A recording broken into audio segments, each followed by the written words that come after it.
So extreme acting out can occur: drugs, sex, legal problems, or compulsive conformity and overachievement. I've got to do better and better and more in order to be to receive approval.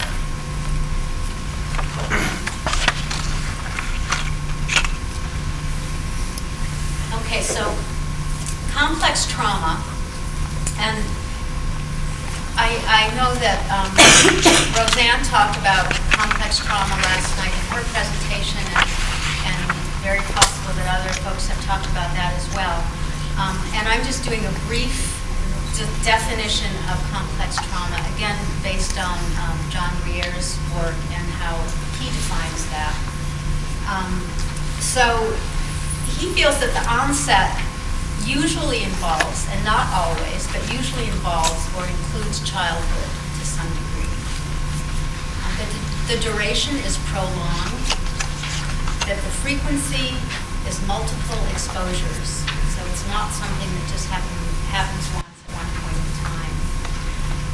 The trauma is relational. It has to do with interpersonal interaction. And very often that interpersonal interaction is with a primary caretaker. Not always. It's very complex. There's often multiple victimization modalities. So it would be rare that just neglect or just physical abuse or just sexual abuse occurred. More often than not, it would be more than one of a number of those.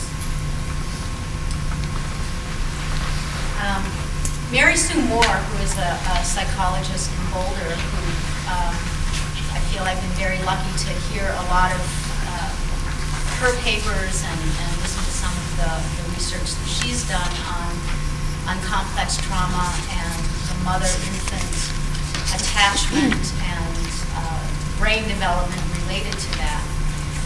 And she says that early trauma activates the brain stem, which can lead to hypersensitivity to the environment. So what gets triggered is the fight, flight, or freeze response.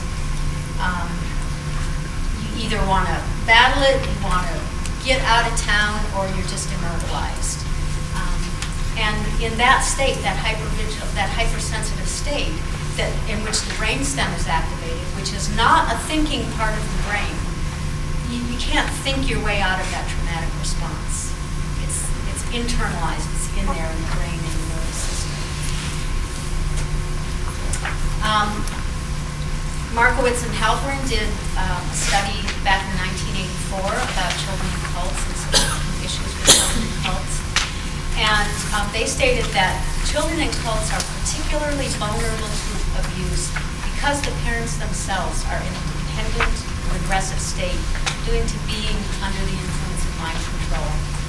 And the parents then might be prone toward abusive practices toward their own children, and possibly because power over the children is the only power that these parents may have.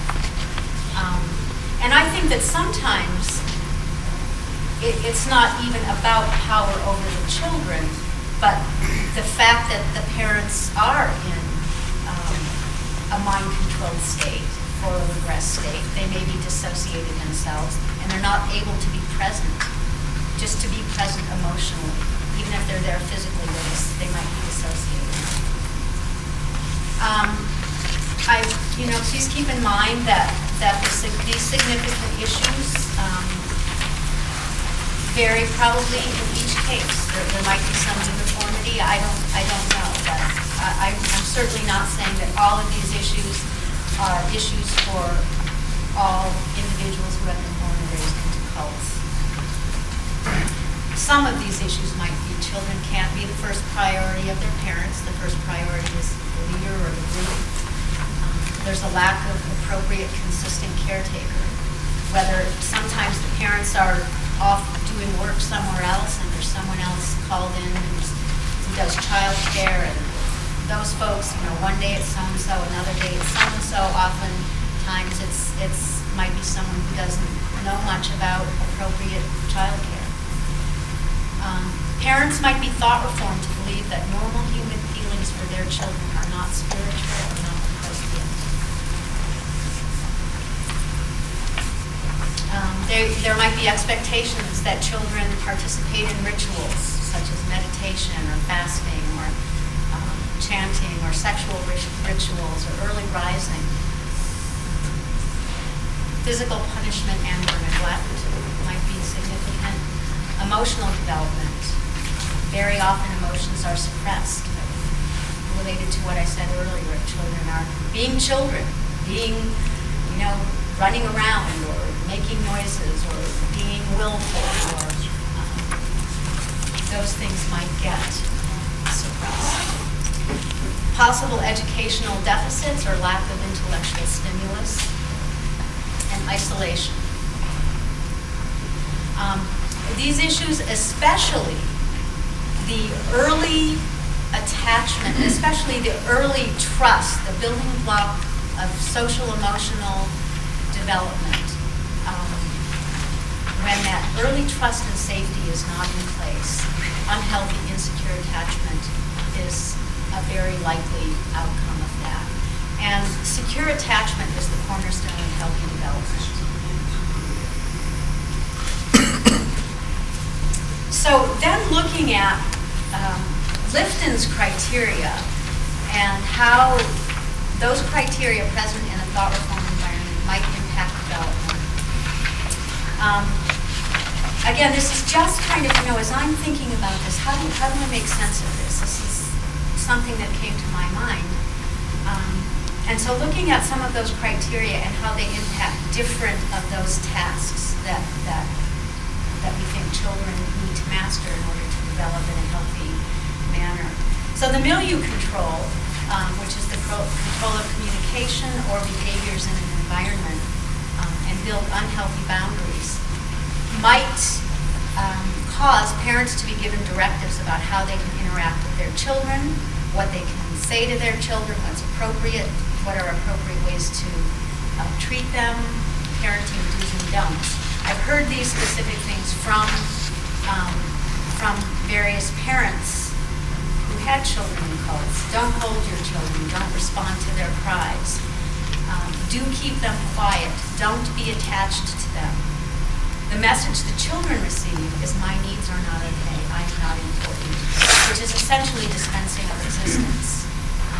And that's one of Lifton's criteria as well. The infants learn that they can't trust that their needs will be met. And when an infant can't trust on that consistent, appropriate care, they don't develop that identity, that internal sense of self, that constant place. And what comes to my mind is failure to thrive when it's not for biological reasons. And I don't have examples of this particularly in a cult, but again, when I think of dispensing of existence, when a child does not have a healthy attachment to a parent or a caretaker, those are the kinds of situations in which failure to thrive might occur. Mystical manipulation or divine authority mandates dysfunctional, unpredictable, or abusive parenting. Because the authority that the mystical manipulation gives is that any means are okay toward a higher goal. So nonverbal messages are given to infants again that interfere with the development of trust. Again, a parent might be told, if you are attached to your child, you are going to cause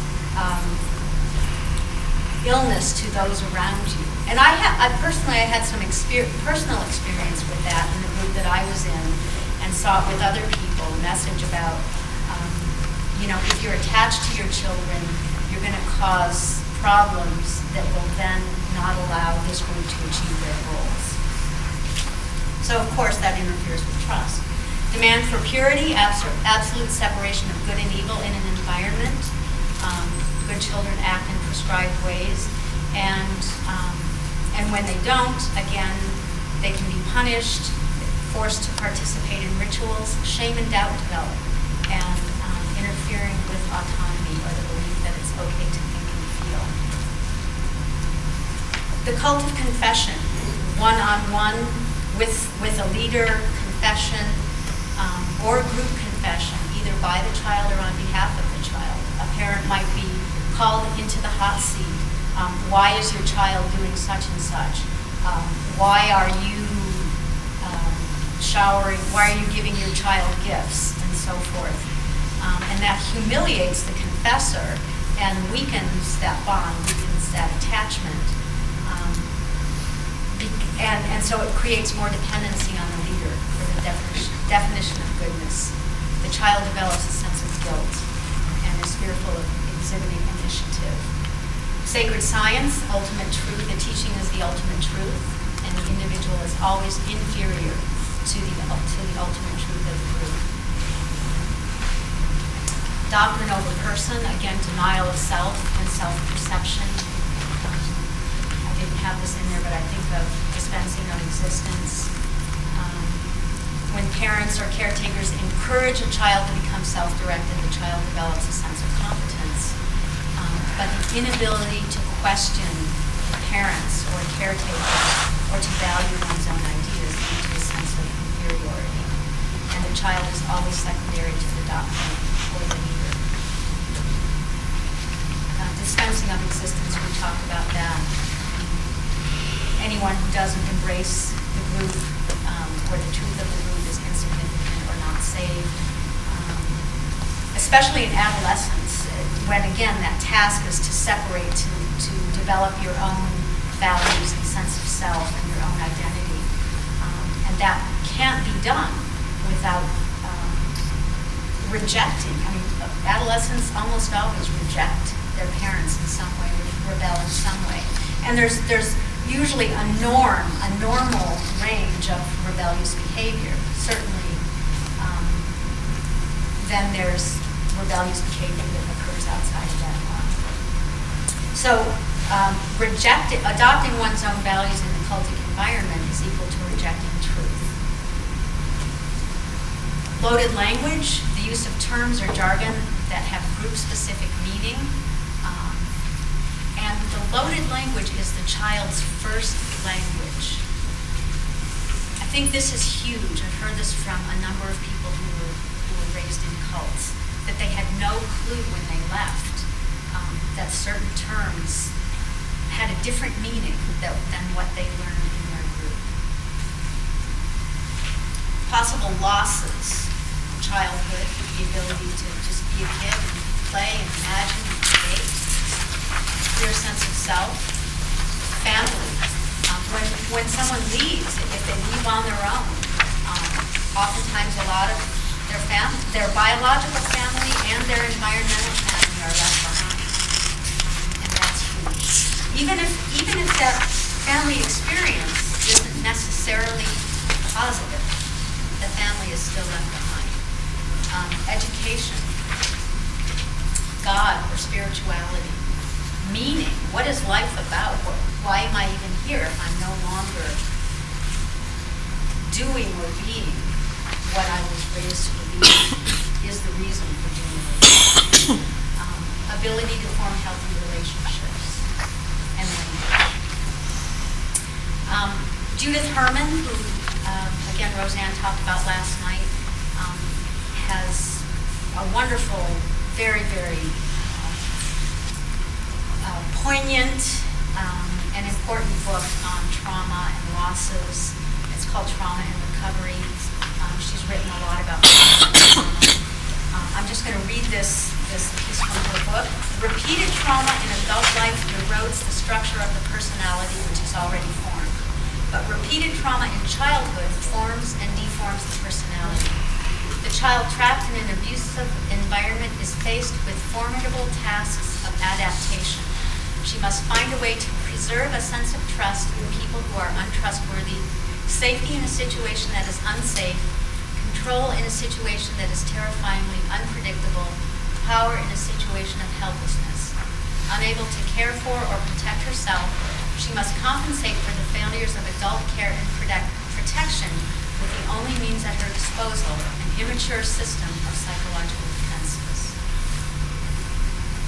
To me, that just sums up the whole picture. So, Then when someone leaves who has been raised in a group, they find themselves really as a stranger in a strange land. There's no pre-cult self with which to identify with. Might not really have any basic survival skills. How do you find a place to live? How do you look for a job? How do you provide those basic needs? Relational issues. How do you relate to people? How do you form a relationship? What is a normal relationship? No understanding of normal human emotion and expression. Lots of critical thinking skills or impairment of critical thinking skills. Never or very often not have been given the chance to make choices or to look at things and evaluate them. And redefining normal altogether. Healing process, and I just want to emphasize that this is a process. It is a process, a process, a process. And it can go on for a long time. And so I'm going to share some quotes of some folks who I've communicated with who were born or raised in cults and their experience once they left. Everywhere I went upon leaving the cult, I tripped up on my own undone developmental work. I will be in recovery for the rest of my life. The damage I suffered was profound. It was deprivation, abuse, and developmental lack. Lots of redefining of terms such as good, bad, etc. I had to come to grips with the sad, apparent truth that good people suffer losses all the time. And that it wasn't about her being a bad person, that she was suffering losses. I had no reference to go back to. This has been the most difficult piece. I had to give up all the meaning I had learned. Everything I learned was wrong. Accepting this is the key to my recovery. Things people have to deal with: shame, guilt, isolation, doubt. Doubt. Should I have left? Am I crazy? Why did I do that? Confusion, mood swings. Healing process involves evaluation, a lot of evaluation that occurs over a lot of time in different ways. Support network is extremely important to try and develop. Former members, I think, are the most helpful piece for a lot of people who are recovering from experience in Celtic groups, and especially for those who were born or raised in those groups, because a lot of those folks don't know other people. And it's really a way to understand your own experience and find out, because this is what happens. You do find out that you're not the only one who experienced this. Any extended family who have been on the outside are always, or not always, can be a good support. Lots of education about cults and mind control. Therapy, reading, journaling. The healing process consists of a lot of adaptation and needs to be taken in small steps. It doesn't happen overnight. It doesn't happen in a month. It doesn't happen in a year. I don't know how long it takes to happen, but it's adaptation every day. For folks who didn't grow up in a cult, once you come out, you're always adapting to new things, and it's best to look at it in small steps. Explore redefining the terms, watch TV, radio, movies, learn about the culture, set small goals, exercise, take care of your health, discover personal strengths. You don't have personal strengths that you were aware of before the cult, so you have to start discovering them. And the adaptation and the integration into the general culture and integration for yourself, for oneself, occurs over time. So that's what I have.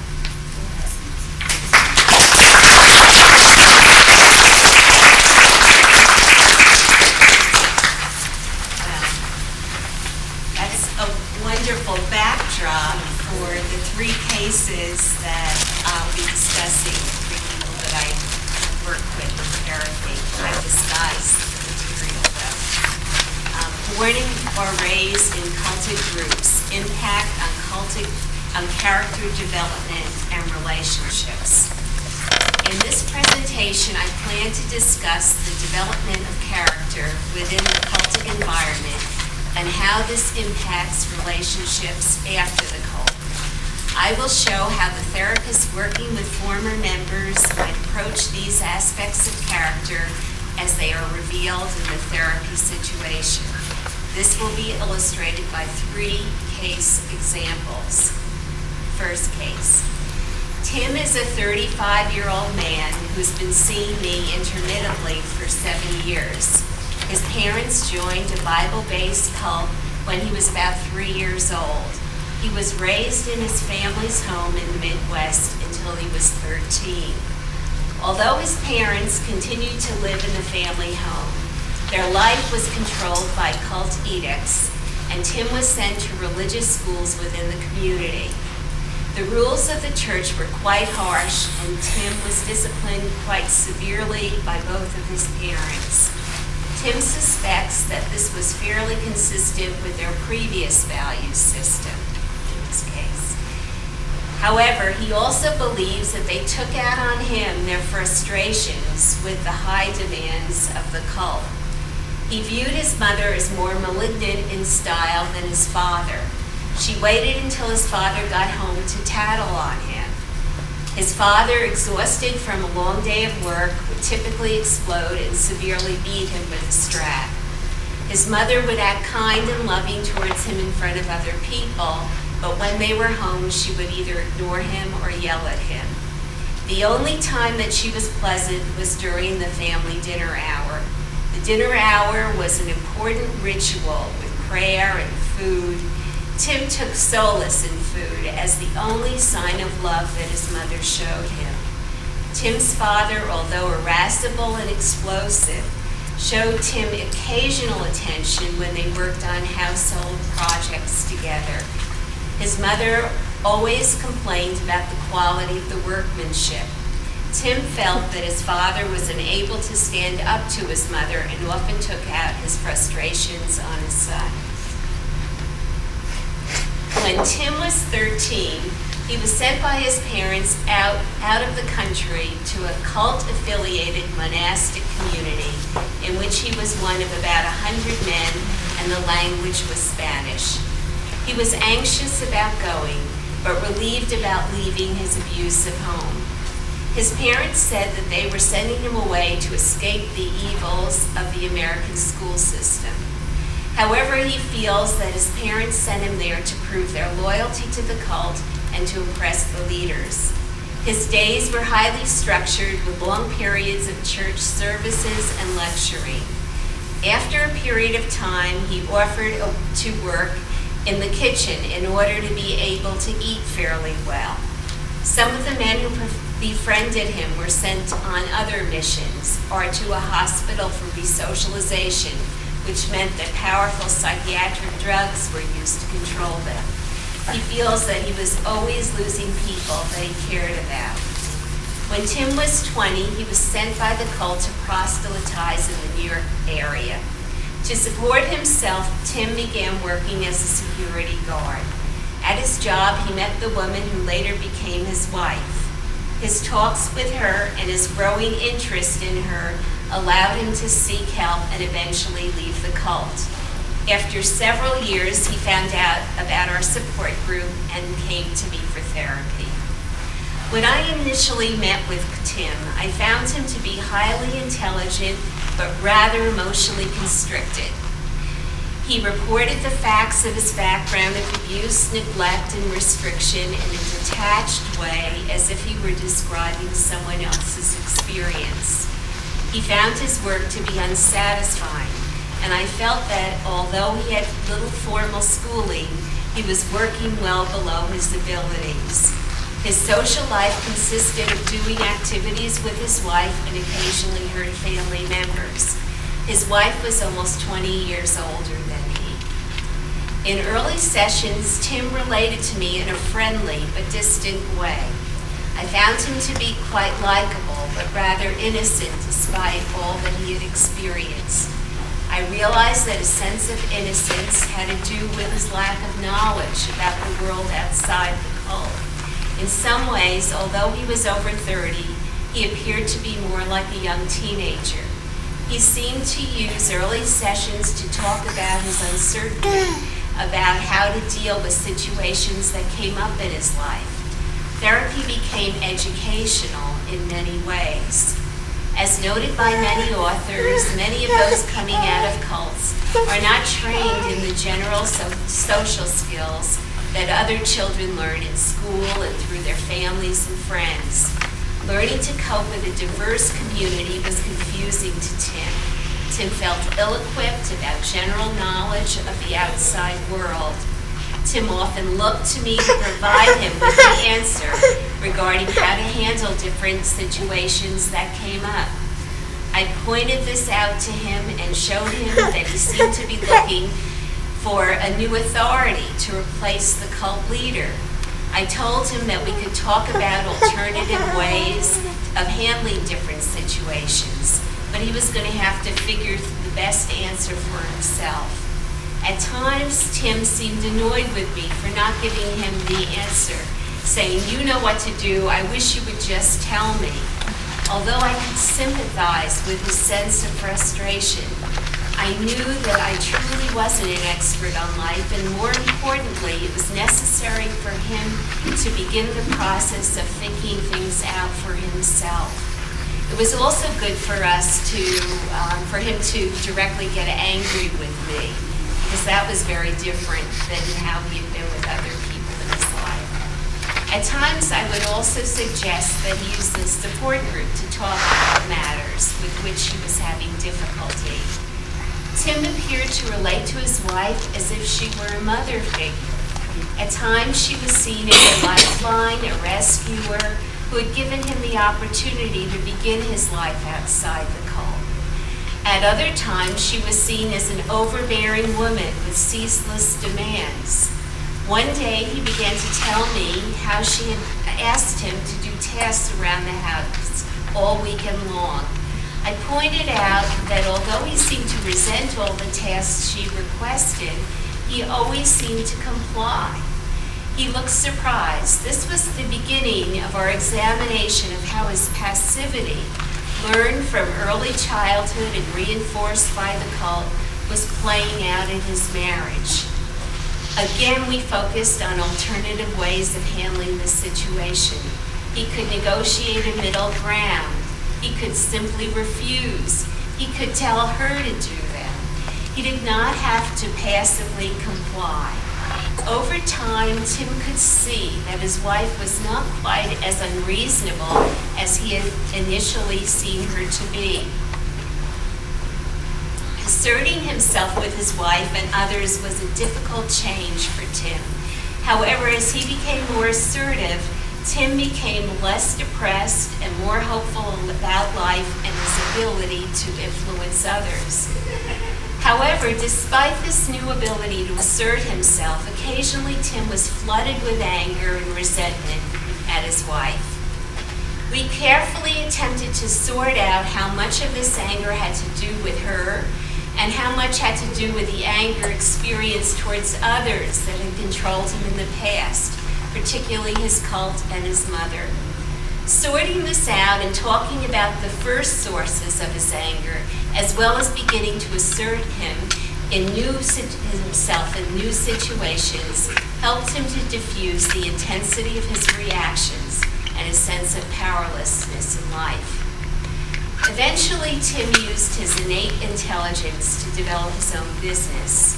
Although he worked hard, it initially was difficult for him to feel that he had a right to charge a fair fee for his services.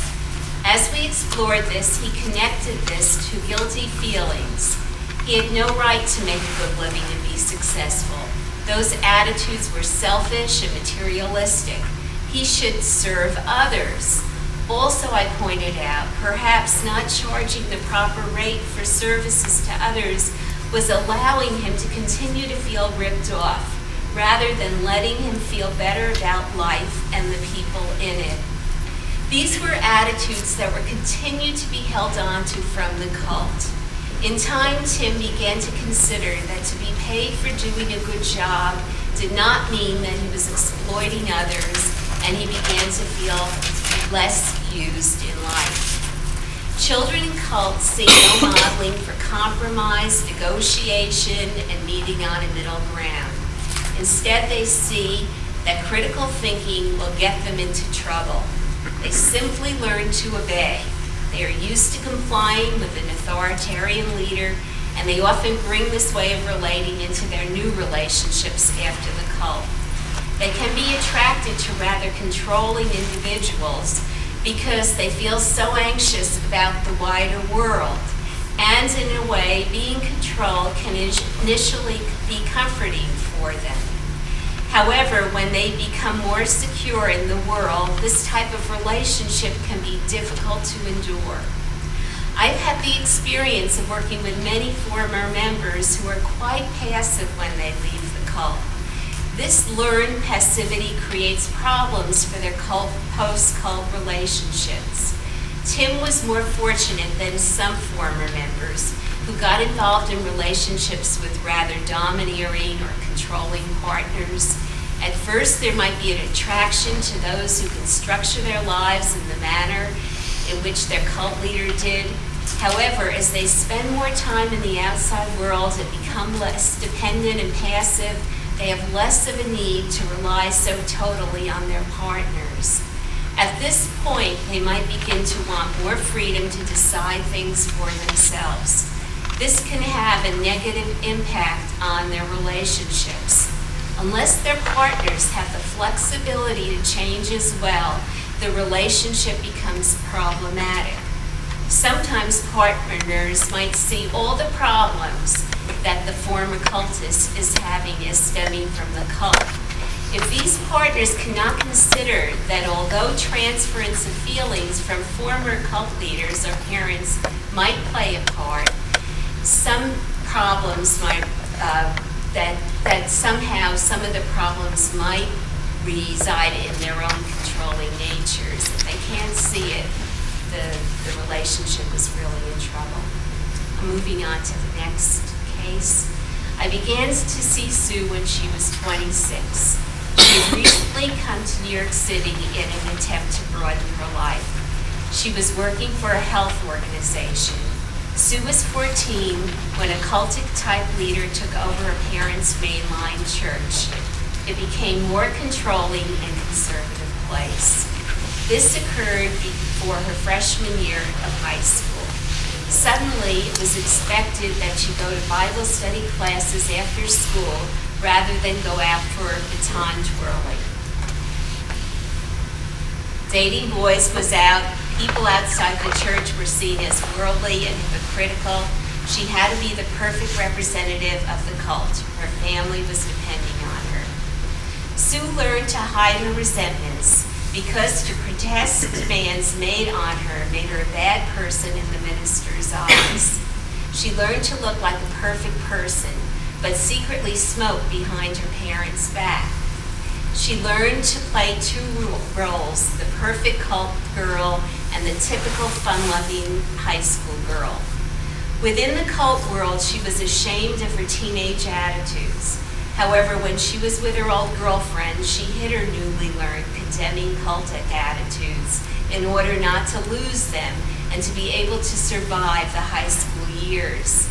But her friends saw a change. She reflected in therapy about how her personality lost its sparkle. She felt she had become colorless and felt that she was playing a role. She wrote to me, "I can picture it all so clearly when this caving in of sorts first happened. Going into the summer before my freshman year of high school, I remember so well that feeling of being hopeful and excited and unhesitant about life. I worked really hard on my baton routine that spring and practiced all the time for major and tryouts. I was so determined and focused. I wore this yellow and white terry cloth short set to the tryout. I was ecstatic when I learned that I made it as an incoming freshman. I felt really proud and complete and hopeful. I felt proud about something since that time, but it's never been the same kind of clean pride. In the cult, it was a shameful pride. After the cult, it was basically muddied and regretful pride over my sporadic accomplishments. For many years, I felt no pride at all. Over the past 2 years, it's been a catching up pride. All of this has left me feeling incomplete. I remember the minister coming to my house to visit my dad that summer. He was friendly and interested in me. Later, my dad told me he was impressed with me. My enthusiasm, my spunk, my brightness. I remember feeling flattered. Who wouldn't be?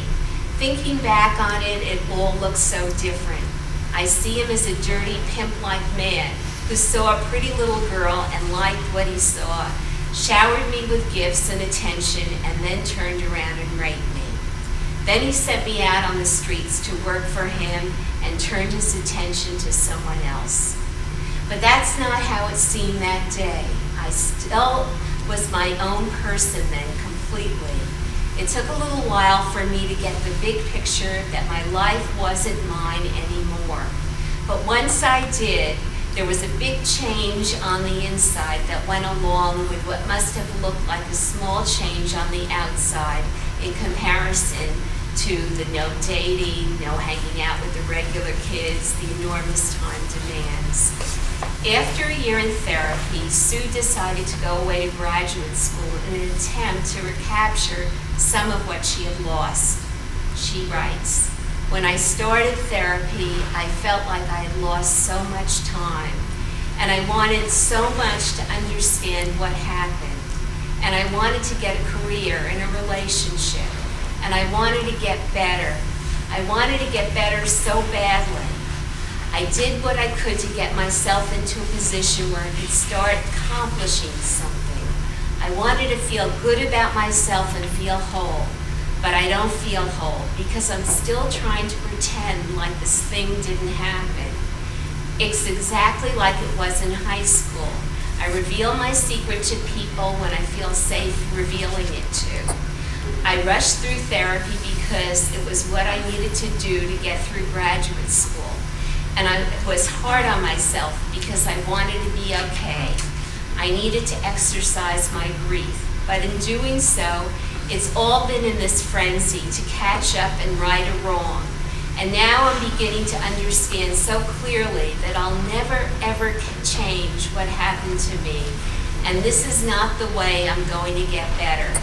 And I'm not going to feel complete this way, because the only thing I could ever do is try to make my life normal on the outside only.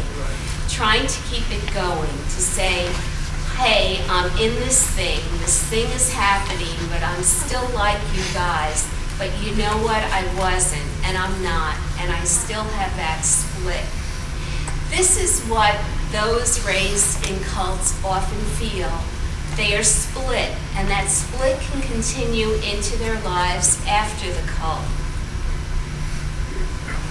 After about 6 months of therapy, Sue confided in me that she has a secret life that she shares with no one, not even her closest friends. She goes to bars and picks up guys. She has one-night stands. This behavior contrasts sharply with her prim and proper image. As we begin to explore this, Sue saw that it was her way of rebelling against the restrictions of the cult and a way of holding on to her former independent self. However, as we discussed how Sue felt after these incidents, Sue began to see how they were risky and might serve her need to punish and hate herself. It also seemed to keep her from figuring out how to begin to have a more meaningful life with a man. As we examined all of this together, Sue began to connect more with her sexual relationship with her minister and how it had made her feel like a whore. She began to become angrier at him and consider that all men don't just want sex. As this need to act out unconsciously was made more conscious to her, Sue had less of a need to engage in this risky behavior and was more motivated to meet men without playing the role of the bad girl.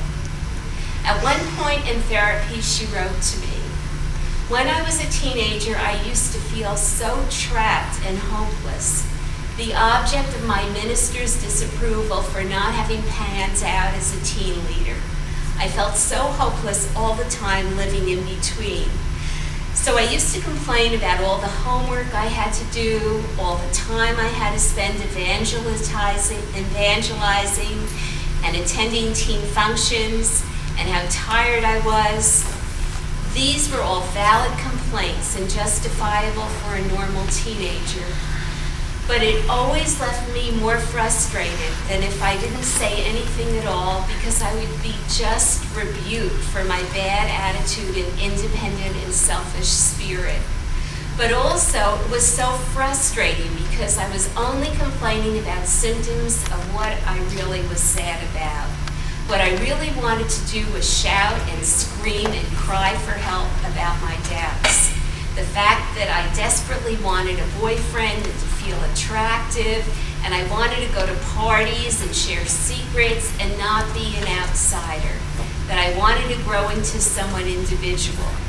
That I was so desperately sad of becoming lost, becoming just a woman of God. But there was no one to tell these things to except my journal. So I kept talking about symptoms over and over again, hoping someone would catch on. But that never happened. I think that my bouts of depression were a cry for someone to help me understand. One day, Sue was very distraught as she entered my office. She had forgotten to take care of something at work, and it resulted in a missed deadline. She relentlessly kept berating herself.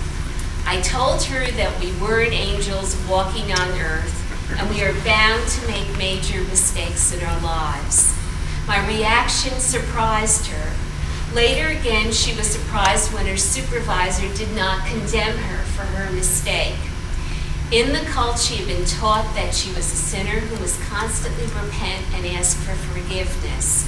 But the paradox is that the goal in the cult is perfection, to be angels on earth. The cult left her with this anxious feeling that she could never catch up to perfection. I'm going to go on to number 3. Many years ago, I worked with Diana, who was rescued by her father from a cult-run boarding school. Her father and mother had joined an Eastern religious cult in New York City. Her father left the cult when she was 3 years old. Soon after this, the cult sent Diana and her mother to the West Coast. When Diana was 5, her mother was told to place her in a cult-run boarding school so that she would not be negatively influenced by the public school system. Meanwhile, Diana's father began searching for his daughter and eventually found her at the school when she was 8. One day when she was outside with some of the other children, he rescued her. He brought her with him to New York City. After winning a custody battle with her mother, he brought Diana to therapy with me. Diana was a pretty child with long red hair and a serious demeanor. When I first met her, she looked rather anxious. I invited her into my office with her father. I asked her father to tell me why he brought Diana to see me. Her father began to tell me that Diana had lived with him until she was 3, when he left the group that Diana's mom belonged to. He was able to continue to visit Diana until her mother took her to California.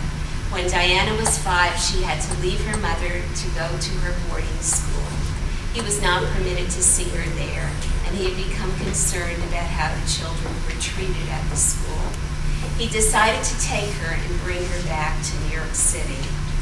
Now her dad felt it was important for her to have a place to sort out all that had happened to her. She had been living in one kind of world and suddenly was living in a very different world.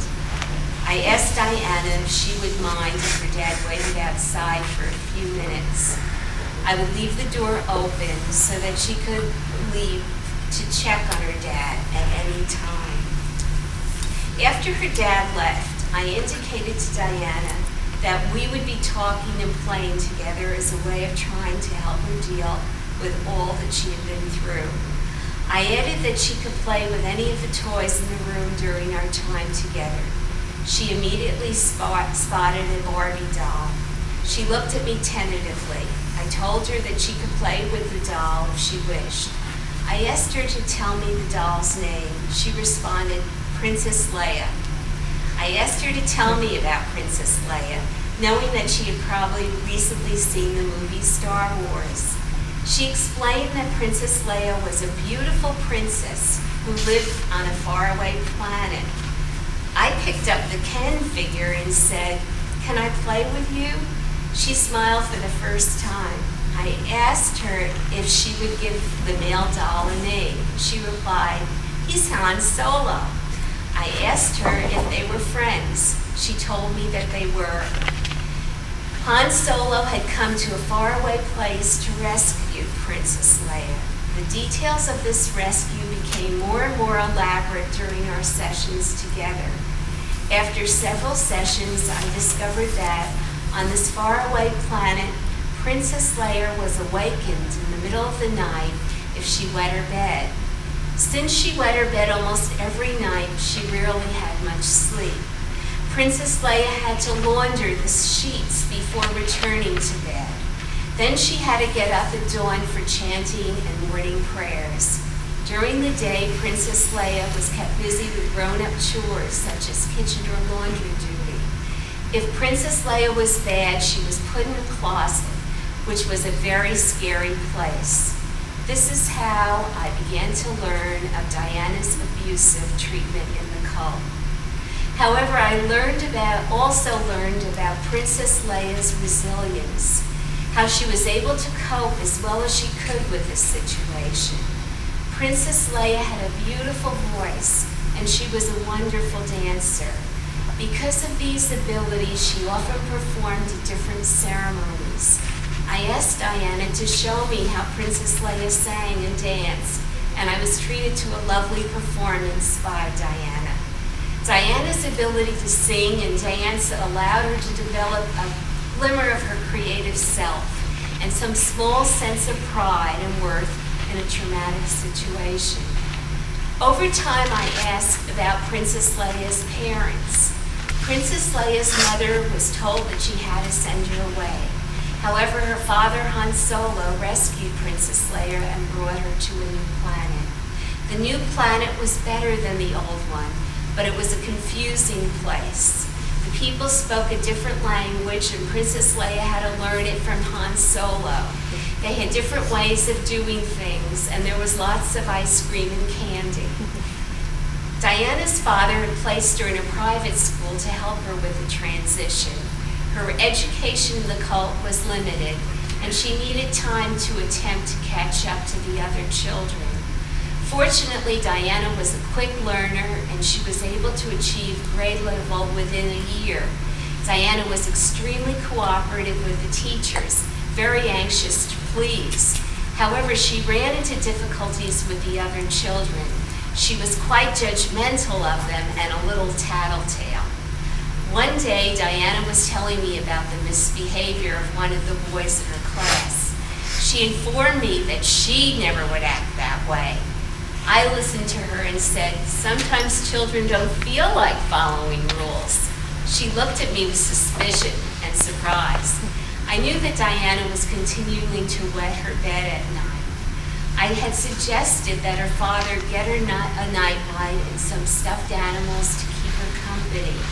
I also suggested that he did not make a big deal about the wedding, simply change her bed in the morning. I believe that the symptom was the continued anxiety that she was experiencing. I told Diana that children at the school always had to follow rules, and they were punished harshly when they did not follow them. This made them worried, and sometimes when they worried, They developed behaviors that showed their worry. Some children might get tummy aches, while other children might push their feelings deep down and act like they had no feelings.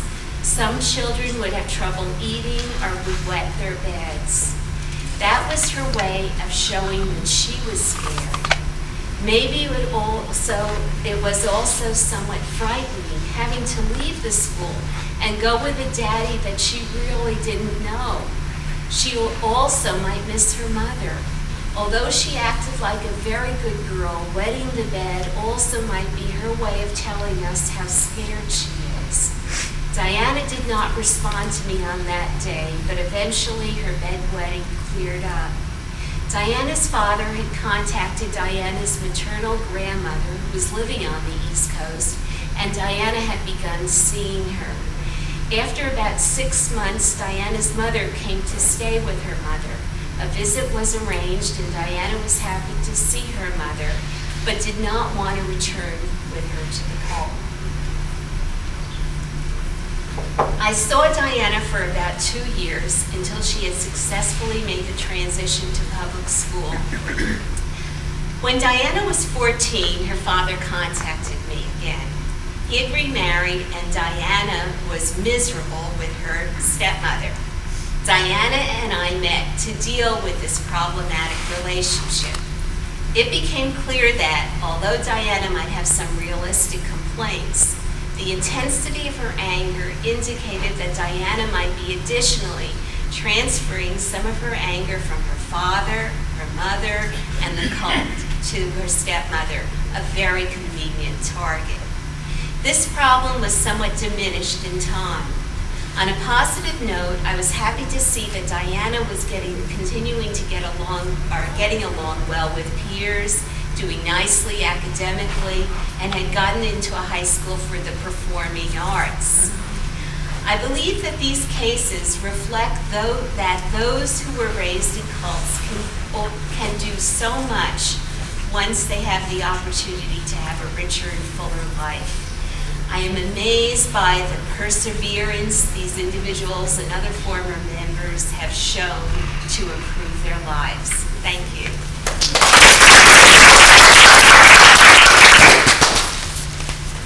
Are there any questions?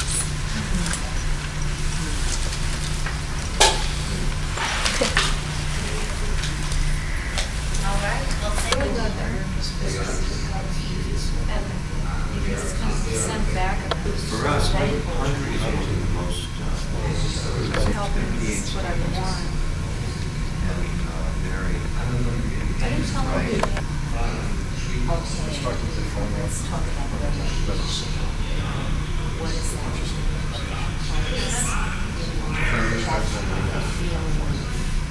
What's happened? What happened that day? One of our friends. Well, you know, they made us throw a lot of stuff. Yeah, and you're reaching your 17-year anniversary. It was my mom's divorced and I have a stepbrother. Well, that's nice. I don't like my stepbrother. They just start telling you things. I really liked having the two Steves. They kind of balanced each other. And I liked all the ideas they put out there. It's very good. I like who will always go.